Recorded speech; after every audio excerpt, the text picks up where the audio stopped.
Every spring, it's already there.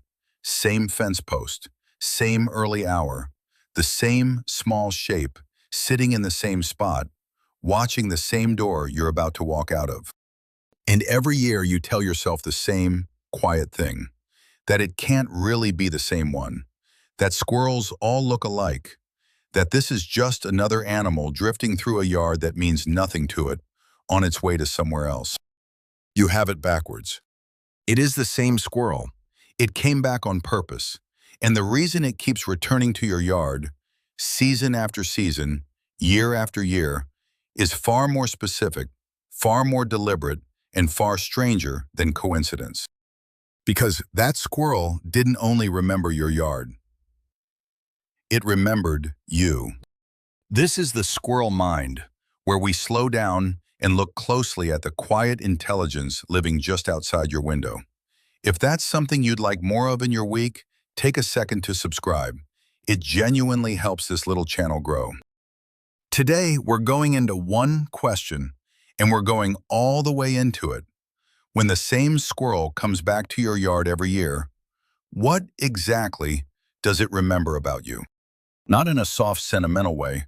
I mean literally, an actual memory, built from real observation, recorded over real time, and stored inside a brain no bigger than a walnut.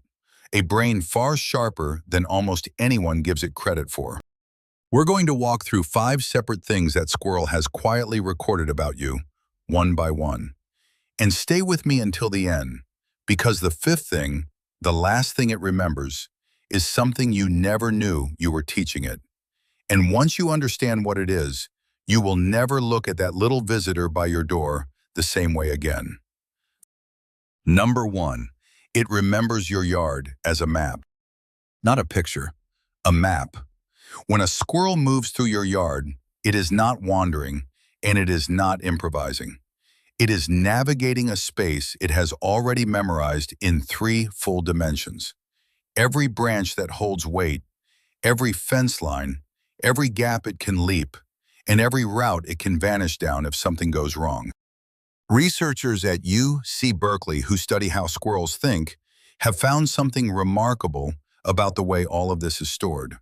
A single gray squirrel can make thousands of separate food caches in one autumn.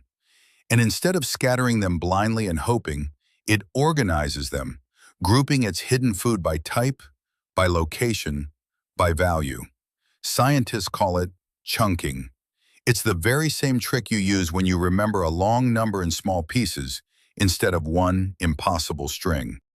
And memory like that doesn't simply fade with the season. The same squirrel that buried food in your yard in October can still find it under snow in January.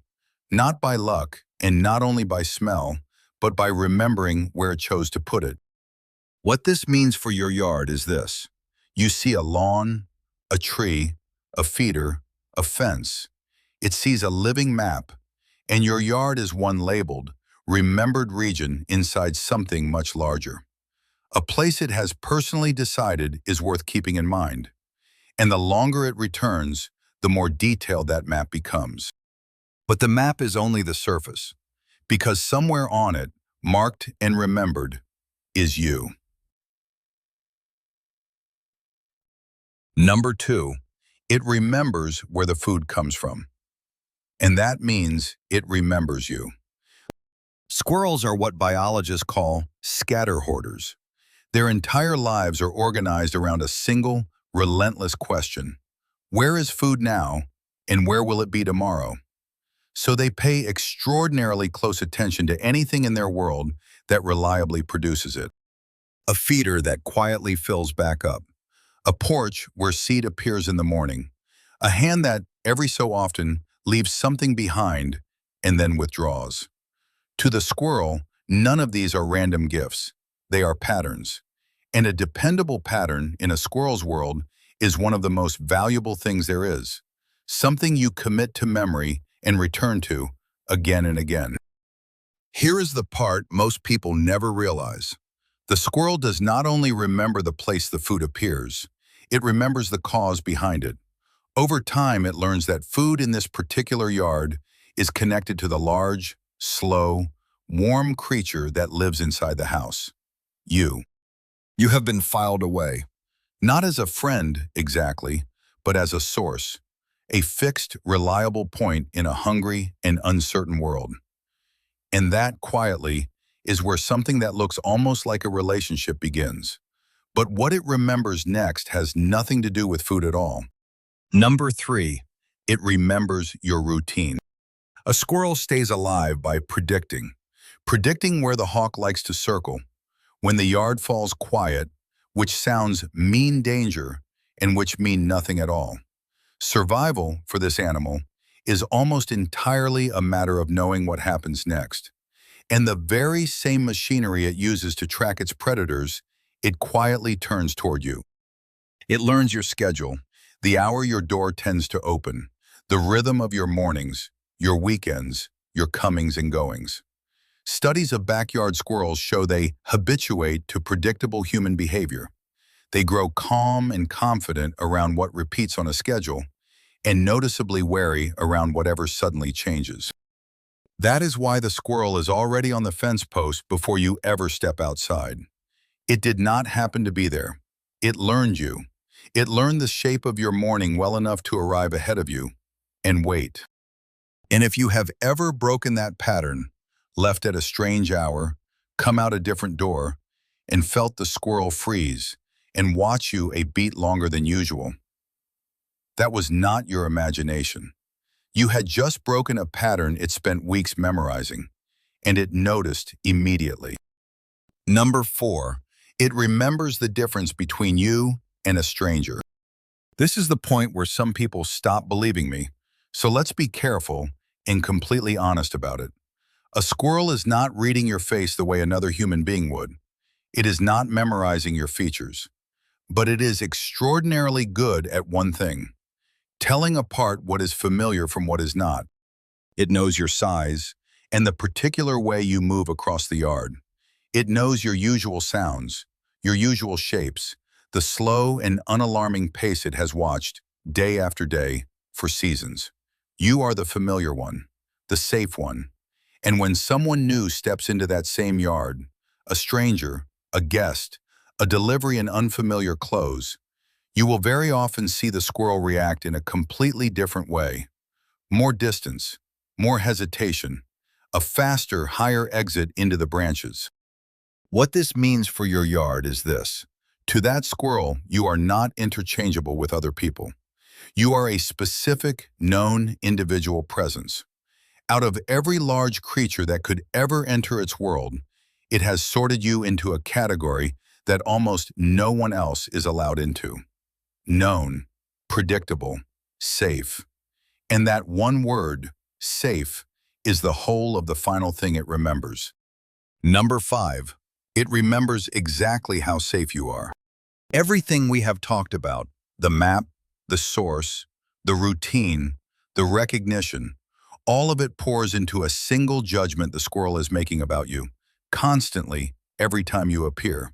How dangerous is this creature, really? And the answer, in your case, is one it has slowly, patiently, deliberately lowered over a very long time. Trust, for a squirrel, is never simply given. It is earned in tiny increments. Every single morning you don't lunge. Every day you stay behind some invisible line it has drawn. Every time you prove, one more time, that you are exactly as safe today as you were yesterday. Each of those moments is a small deposit into a memory it is keeping of you. And here is what makes all of this land. A squirrel's memory is not short, and it is not fragile. In one study from the University of Exeter, squirrels still remembered how to solve a tricky puzzle to reach food almost 2 years after they had last seen it. Nearly 2 years, inside an animal whose entire life may only last a few of them. So sit with what that actually means. Across a life that short, in a mind that refuses to forget anything that matters to its survival, you became one of the things it chose to keep. So let's go back to that fence post. The same squirrel, the same early spring light, the same small, patient figure, waiting by the same door it has waited by for years. You used to think it was a coincidence. A different animal every season, pulled in by nothing deeper than food, gone by summer. Now you know better. It is the same one. It comes back because your yard is a trusted place on a map it has carried in its head for years, and because you are marked on that map too. Your routine, your shape, your safety, all of it filed away and quietly carried through every cold season it has managed to survive. Most people will live their entire lives certain that the squirrels in their yard barely know they exist. You don't have to wonder about that anymore.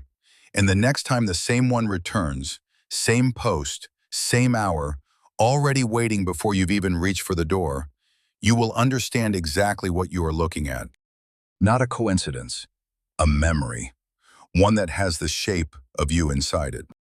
So let me ask you, has the same squirrel come back to your yard year after year? What do you think it has learned about you all this time? Tell me below. I read every single one, and I will see you in the next one.